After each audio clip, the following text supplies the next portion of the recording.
12th Part B, Analysis of Financial Statement. Financial statement of a company. Having understood how a company raised its capital, we have to learn about the types of financial statement it has to prepare, including their content and format.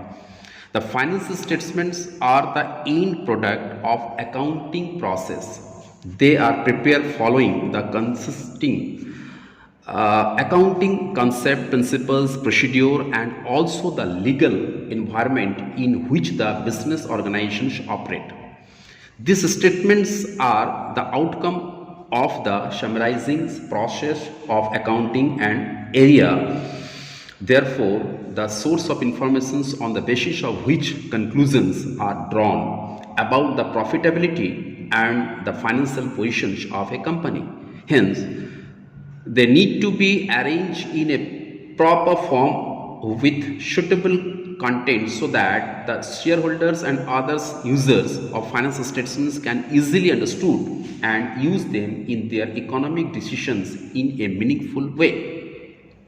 Well, children, what is the financial statement? The concept here is say the financial statements are the basic and formal annual report through which the corporate management communicates financial information to its owner and various other external parties, which includes investors, tax authority, government, employees, etc. The financial statements of a company generally include balance sheets, the positions of a statement, and the statement of profit and loss. Balance sheets and statement of profit and loss are required for external reporting and also for internal needs of the management like planning, decisions making, and control. So, what is the balance sheets of a company? If every company registered under the Companies Act 2013 shall prepare its balance sheets, statement of profit and loss, and notes to account thereto in accordance with the manner prescribed in the revised Schedule 3 to the Companies Act 2013 to harmonize the disclosure requirement with the accounting standard. So the balance sheets is to be given, the format is to be given particulars, note number, figures at the end of the current year, figures at the end of the previous year, and the top you have to be mentions the balance sheets of the company as at 31st March, the years you have to be mentions. Under the particulars, equity and liabilities, it is divided in liabilities and assets. The first number one, equity and liabilities, that is the heading. Under the headings there is coming the shareholder funds, then shares applications money pending allotment, non-current liabilities, current liabilities, then totaling. Then come to the assets, non-current assets and current assets. Few of these are the heading. Then subheading also be there under the shareholder funds, shares capital, reserve and surplus, money received against share warrants.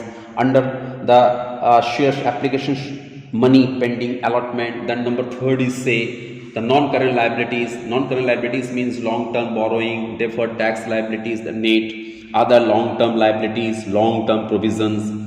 Current liabilities mean under the current liability, shares terms, short-term borrowing, trade payable, others than liabilities, short-term provisions. Whereas the assets, the non-current assets means the fixed assets, tangible, intangible, capital in working, intangible assets under development, non-current investment, deferred tax asset, net, long-term loan and advance, other non-current assets. Current assets, under the current assets, the current investment, inventories, trade, receivable, cash and cash equivalent, tax, short-term loan and advance and other current assets. So children, you know what is the short term. Sometimes we are talking about the short term, long term. The first of all, I just explain you the current liabilities. Current liabilities, here is a few rules is to be given. Current liability is a liability classified as a current liability when it is satisfy any one of the following conditions. Conditions are to be given. What are the condition?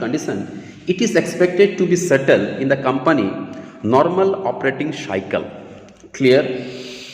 It means the times between the acquisitions of assets for processing and their realizations in cash or cash equivalent, it may vary from few days to few years. Where the operating cycle cannot be identified, it is assumed to have a duration of 12 months. Then second say it is held for the purpose of being traded. Third say it is due to the settle within 12 months after the reporting date. Fourth say the company does not have an unconditional right to defer settlement of the liability for at least 12 months after the reporting date. Whereas non-current liabilities is a liability which is not classified as the current liability. Then current assets. Okay, the conditions here is say, what is the conditions? An asset is classified as a current assets when it satisfy any of the following conditions. Conditions also be given. What are the conditions? See, it is expected to be realized in or is intent for a sale or consumptions in the company's normal operating cycle.